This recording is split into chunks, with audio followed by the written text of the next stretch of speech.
On le sait, les panneaux solaires permettent de produire de l'énergie, mais ils permettent également de dessaler l'eau de mer. La technologie a été mise au point par une entreprise basée près de Chartres. Elle a été créée il y a 2 ans, elle s'appelle Mascara. L'eau douce, c'est le problème numéro 1 de l'humanité. 40% de la population mondiale souffre de stress hydrique. Et pourtant, sur la planète bleue, l'eau est partout, mais elle est surtout salée. La dessaler, c'est possible, mais à l'aide d'énergie fossile, cela revient très cher et c'est très polluant. La grande nouvelle, c'est qu'une alternative existe désormais. Cette petite entreprise de Chartres a en effet inventé le dessalement de l'eau de mer par l'énergie solaire. Ici, on a une réserve d'eau de mer qui est disponible et qui va entrer donc dans la machine au travers de préfiltres et qui va ensuite rejoindre la pompe haute pression qui va envoyer dans les membranes. Les membranes sont contenues dans ces porte-membranes blancs là, que vous voyez ici. On va envoyer l'eau de mer sous pression dans ces porte-membranes.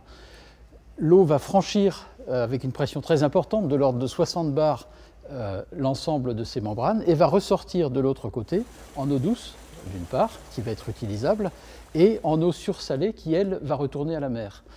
L'eau sursalée contient encore une pression importante et nous avons ici un récupérateur d'énergie qui nous permet de récupérer la pression de l'eau sursalée pour injecter de l'eau de mer neuve dans les membranes sous pression. Et ça nous permet de réduire de manière importante la consommation spécifique de notre installation et ça nous permet d'être optimal avec l'utilisation de nos capteurs solaires. De ce grand produit, nous avons fait un petit produit pour toutes les situations d'urgence. Cette unité de 10 mètres cubes jour peut être installée en 48 heures à n'importe quel endroit dans le monde. Et puis enfin, on s'est aperçu qu'il y avait un énorme besoin pour le traitement d'eau saumâtre et nous avons inventé cette unité qui part au Mozambique. La grande unité, elle, partira en janvier prochain sur l'île de Rodrigue, qui, à 600 km au nord-est de l'île Maurice, meurt de soif au milieu de son somptueux lagon. Les besoins sont de 12 000 m3 d'eau par jour. Et là, on va installer une unité de 80 m3 jour qui va fonctionner au fil du soleil. Et pour après, si ça fonctionne, ça va fonctionner, on installera plusieurs unités, des plus grandes un peu partout dans l'île. Il y a vraiment un stress hydrique là-bas? Oui, il y a un énorme stress hydrique. Ils ont 3 heures d'eau par jour. Donc c'est vraiment... Ils comptent sur nous et on compte sur eux pour nous aider à installer. Et le marché est immense parce que les besoins sont immenses. Mascara, c'est le nom de la PME chartraine, s'est associé à de plus grosses entreprises pour s'implanter à travers la planète.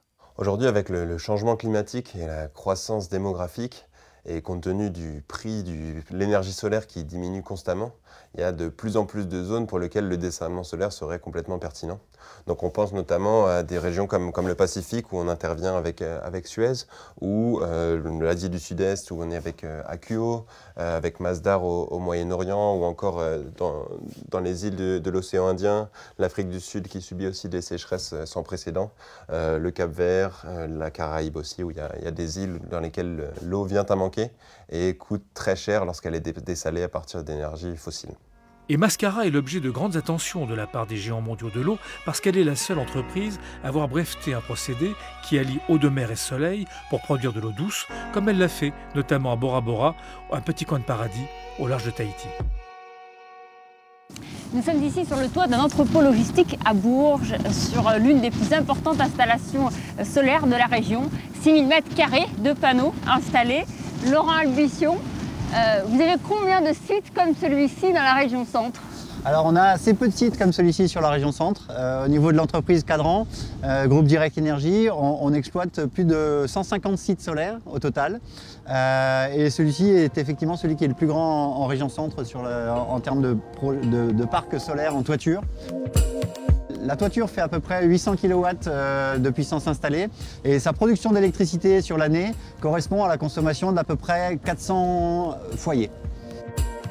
Est-ce que c'est rentable?